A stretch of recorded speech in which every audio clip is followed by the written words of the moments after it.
Hey guys, Legendary Grimlock here, and today we have Can Kong solo Monster Hunter. Just like Grimlock and just like with Goliath here, Kong will be facing down 10 of some of the strongest monsters in Monster Hunter. However, we are going to have to set some ground rules like the other two, with Grimlock only being able to have his sword and shield and access to really no other weapons and no allies, with Goliath being able to adapt any part of the monster's biology to his own, because again, it really is just how his character works. We're going to be doing for Kong a size equalized situation here. Yeah, so every monster here is going to be at a relative size in order to fight, damage, and being able to kill Kong. Now for the monsters themselves. Considering Kong has a much higher base than Goliath with much higher stats, into the planet to large star levels, you can actually get these monsters to the same degree here, with Gold Rathian being able to, create a black hole here. So the ones we're going to be using are Elderfrost Gammoth, Deviljho, Paria, Lucent Nargacuga, Flaming Espinas. We also have Furious Rajang. Then the Elder Dragon level part, Ceadeus, Australian. Now I know Australian is an unknown monster, but I think it should be an Elder Dragon class anyway, considering where it's ranked and how it functions. Duremdira, and finally the boss battle, Raviente. Now as for Kong, it's pretty simple what the rules and stipulations are for him now. Size equalized for everyone except Raviente. And then he will also have his axe fully charged for every round. He will also be getting rest after each matchup for every round. So he'll be at full strength for every matchup here. And he will also have the Beast Glove. So he'll have his axe, his Beast Glove. His axe will be fully charged with Godzilla's atomic energy for every matchup here. So yeah, fully prepared for each matchup here. And I think it is pretty simple where Kong scales. He should scale above a much younger Godzilla. The same Godzilla who tanked the Permian extinction, who fought Muto Prime, who's, able to destroy the very planet itself here. Even with characters like Shimo and Scar King, pretty much the two that Kong are fighting with and alongside Godzilla here, are all capable of destroying the planet in their own way. With Shimo having her ice breath being capable of pretty much causing an entirely new ice age for humanity. And then you have Scar King, which is still a threat to the entire world. You even have Godzilla, who I've proven many times on this page, and if you don't want to take my word for it, go check out Godzilla King of the Monsters channel for his scaling on Monster vs. Godzilla, and well, you will get your planet to large star level feats there. All right, so with that being said here, I think that pretty much covers it here. Kong's axe fully charged, Beast Glove, every monster except Raviente, because we all know he's big enough to consume and destroy and even wrap around entire destroyed islands and stuff like that. Plus, he's just monstrously big, one of the few biggest in Monster Hunter, if not the biggest. Definitely contentious here, but I will make a video on that myself. But let's just begin here, starting with Paria. Now, Paria is a flying wyvern. Now, you might say, okay, why is a flying wyvern on this list if Kong has such a higher stat here? Well, here's the thing, right? In the lore of the game of Monster Hunter Frontier, Paria is actually capable of killing and eating Rajangs. Now, yes, this is pretty much the same with Barioth via the successful ambush method here, but it's confirmed that it's been able to kill Rathians and Rajangs, which again means it still has the strength to not only ambush them, but to successfully take them down. And then you have the supremacy form of Paria, which is excessively, if not immeasurably stronger than the base state here. So how would Kong, pretty much fare against Paria? Now again, Paria's abilities are him spitting out his saliva with chunks of meat, Yeah, I know it's disgusting. And it apparently has a Tigrex-like roar, or at least a sonic roar. Not sure if it's on the same level as Tigrex. It's probably not because of the lung capacity of Tigrex, making its sonic, making even its basic roar a weapon. So in all honesty, yeah, Paria can definitely roar and definitely using as like, well, this vortex you kind of see here. But I kind of see Kong handling it like he does the Spine Prowler in Godzilla X Kong the Hunted.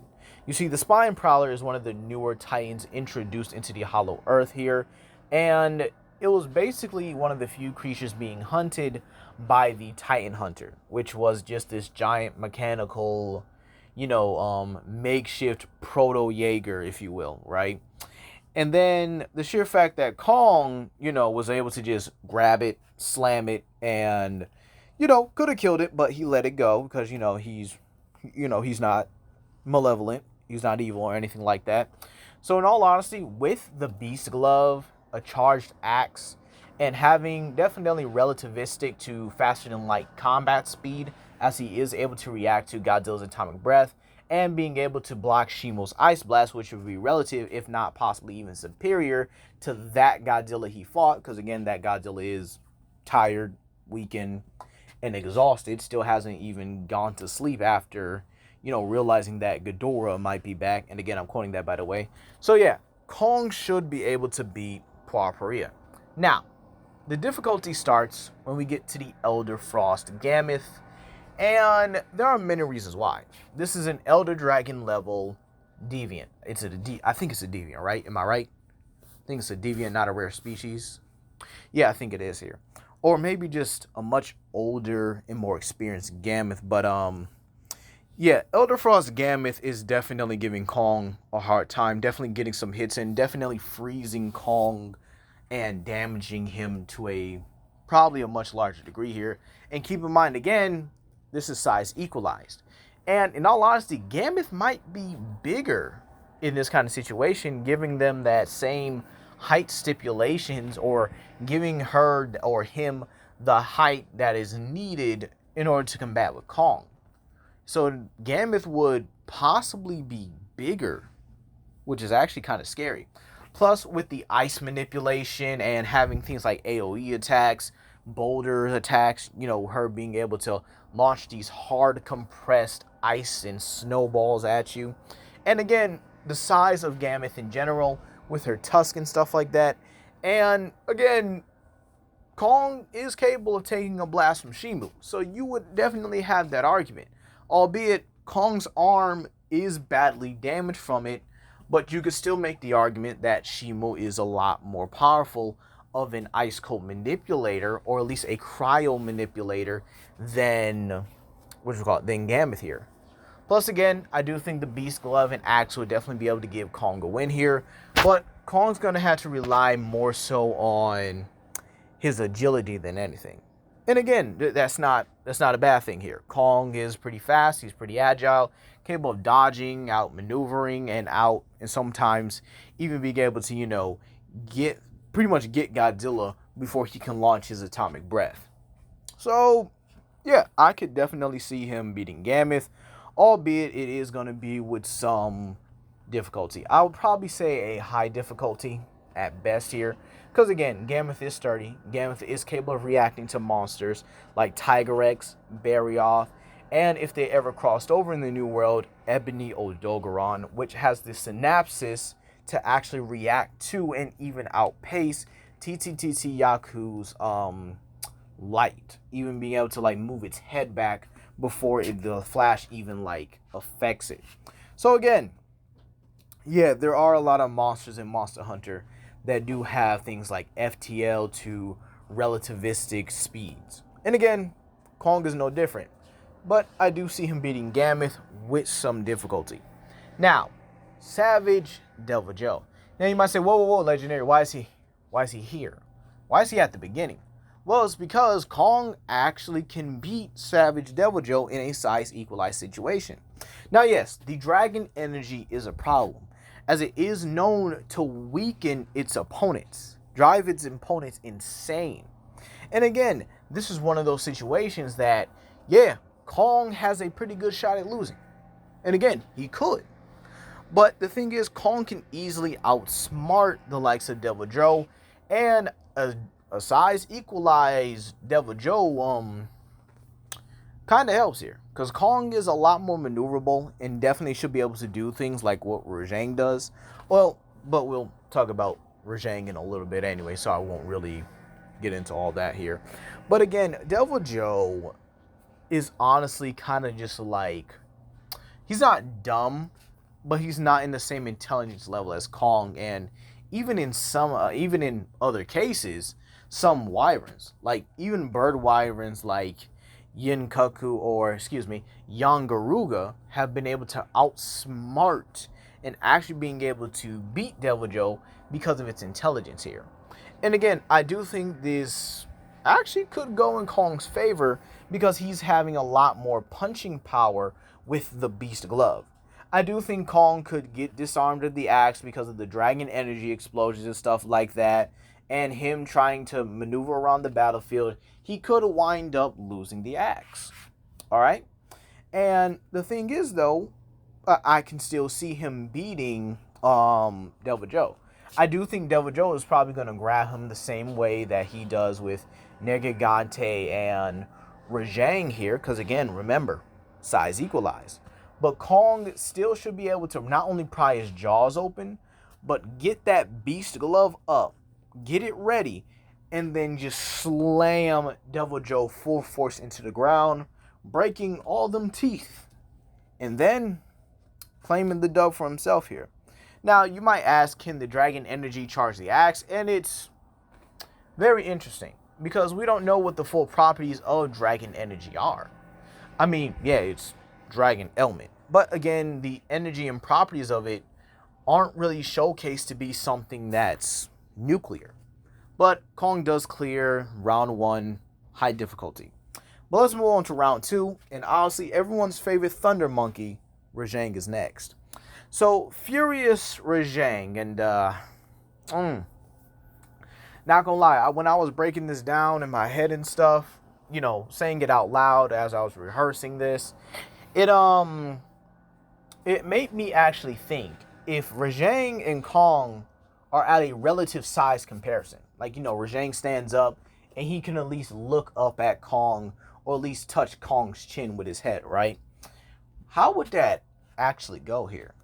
Because again, Rajang is faster. Even without the size equalized situation, Rajang is still faster and still packs a punch enough to seriously injure Kong. And then you have the lightning manipulation. But we're talking about a furious Rajang, you know? Something that has mastered its lightning element with the same intelligence level as Kong, or at least close enough battle IQ to make this fight interesting. I still think Kong is the smarter of the two. But again, Rajang's battle IQ is next to none when it comes to the Monster Hunter. Sorry, when it comes to other monsters in Monster Hunter, except for Nargacuga, who utilizes playing dead in order to get closer to its prey. Like, it's some very interesting stuff in Monster Hunter with the intelligence and the overall battle IQ of these monsters. They're not idiots by any other means. Like, everyone, probably except for Great Jaguars, because, yeah, it's just Great Jaguars. But anyway, Rajang has a very solid chance of coming out on top here. And here's the thing. Even if you want to say Kong could, like, pin him down or get a hold of him in, like, any way here, Rajang can just use the lightning that it can just summon from the sky to just hit Kong. So what's stopping that from happening? I mean, yeah, Kong is capable. Kong is strong. Kong is fast. Kong is durable. Kong is Kong. But again, in this kind of situation, Rajang has the speed advantage and has the axes and abilities advantage. So Kong is really the underdog in this situation. Could he overcome it? Yeah, I do think he could. But it's going to take a lot for him to overcome it. But next up, we got another one that can definitely beat Kong. Flaming Espinas. And this is pretty scary for Kong. Now yes, Kong has fought a flyer in Camazotz. But he did need some help in order to win that fight. Now again, one of the biggest things with Monster vs. Kong is that he had no real experience fighting other monsters on his level once he reached his true height, or at least gained his true height, in all honesty. And the thing is here, Camazotz was his first real challenge. He didn't know Camazotz was on the island. If he did, I'm pretty sure he would have been prepared for him. But again, Camazotz was kind of like an unknown anomaly. And all pretty much he had to do was use that sonic scream and had Kong on the ropes. And again, I'm not downplaying Kong. I'm just looking at the context of the fight itself here. The same even with Godzilla. There's a lot of times where Godzilla has needed help in order to win fights in the Monsterverse. Alright? But with Flaming Espinas in a size equalized situation, Kong not only has to worry about being burned, but poisoned as well throughout the fight. Now again, we don't know how the poison would affect someone like Kong. It may work slower. It may work faster. We don't know. But again, in a size equalized situation, the poison probably would work just as much as it does with any other Elder Dragon or any other being that Espinas has fought. It's going to wear down its opponent throughout the fight here. And yeah, Kong could theoretically get away with it if he just uses his weapons and kind of keeps his distance. But again, Espinas can just simply fly or charge at Kong. And again, Kong's going to have a tough time using any of his grappling skills, especially with something that's literally coated in poisonous spikes. Best way Kong could win is getting a solid hit at the underbelly. But let's talk about another one. Lucent Nargacuga. And again, another one that would pretty much beat Kong here. Kong hasn't dealt with anyone that deals with invisibility or being able to reflect the moonlight in order to coat itself being invisible. Now, the best way Kong could really and actually win this here is by utilizing the mist on the ground to kind of track the pattern of Nargacuga. And again, would that be difficult? Yes. Could Kong do it? Yes. But would that mean he wins easily? No, by no means. Kong at best gets through this round high to extreme difficulty. But I think the next one he could technically stop at. I mean, we have Ceadeus, who's in a relative stature, or at least a relative size, to fight Kong in pretty much an equalized environment. Kong has the ability to get out the water, and Ceadeus has the ability to basically be in the water at all times. It's basically an equal fighting ground. Deep enough for Ceadeus to swim around in, but not so deep that Kong would drown, And in all honesty, I could see this as a stalemate, but if Kong goes in the water, it's a wrap. But again, there's not really a way for him to drag Ceadeus on land unless he really gets in the water to grab him. And I doubt Ceadeus is going to just come to him out of any frustration. Ceadeus was also known to sink islands, so you have that. Next off, we have Deviljho. And in a size equalized situation here like this, he's basically a flying Shimo. Deviljho's ice breath is so cold that it can shatter things like glass, basically dropping it to absolute zero or possibly even lower to shatter these Elder Dragon cages, like cages meant to contain it. It could shatter it like it's nothing. And then you have the sheer fact that he also uses poison. So Kong's not only dealing with something that Shimo could do, but an added sedative just to make it more difficult here. And again, I don't see him beating Deviljho in this kind of stipulations.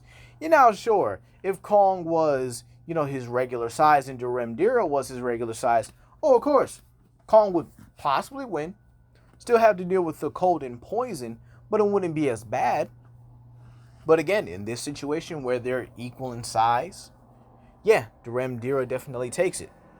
Next up, we have Australian. Now, Australian is an unclassified monster, But I do think it is fair if we do put it in the Elder Dragon category, because it just simply, it basically fits that category. I don't know why it was a non-classified monster.